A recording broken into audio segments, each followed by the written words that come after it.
Investment professionals often talk about alpha. In simple terms, alpha is a measure of outperformance compared to the market.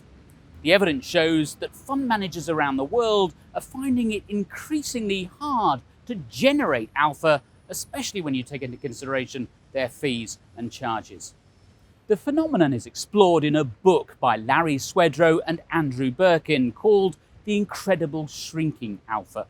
In it, the author suggests there are 4 main reasons why it's becoming more and more difficult for fund managers to outperform. One is the conversion of alpha to beta.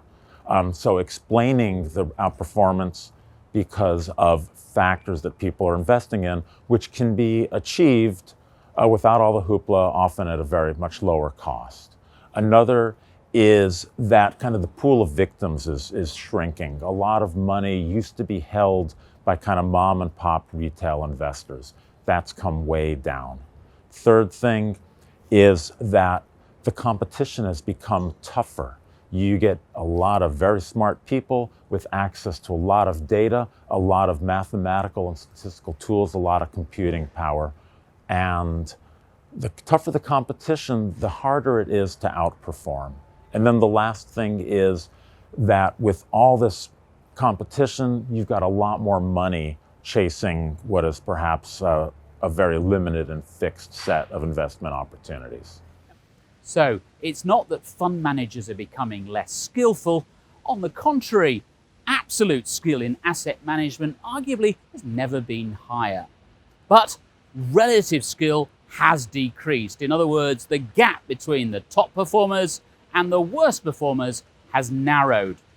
Something very similar has happened in the sporting world. Take baseball, for example. In baseball, batting .400, that is, when you go up to bat, getting on base over 40% of the time is like an incredible feat, and only a very small number of people have done it. But nobody has done it for well over half a century. I forget the exact number. And one way that people may think about this is, well, baseball players just aren't as good as they used to be, perhaps. But all the kind of intuitive evidence would argue otherwise. You've got, in the old days, people in the off season, they had to work jobs. Nowadays, they can train year round. They've got access to much better training techniques, etc. And so the upshot of all that is, with the increase in general skill level, it makes it that much harder for anyone to outperform because your pitchers are getting better, the defenses are getting better, and that's why it makes it so much harder for people to outperform. And there is, in short, a finite amount of alpha, and it's now very difficult to find. And remember, trying to find it can cost time and potentially large sums of money. It really is best for ordinary investors to abandon the search for alpha altogether.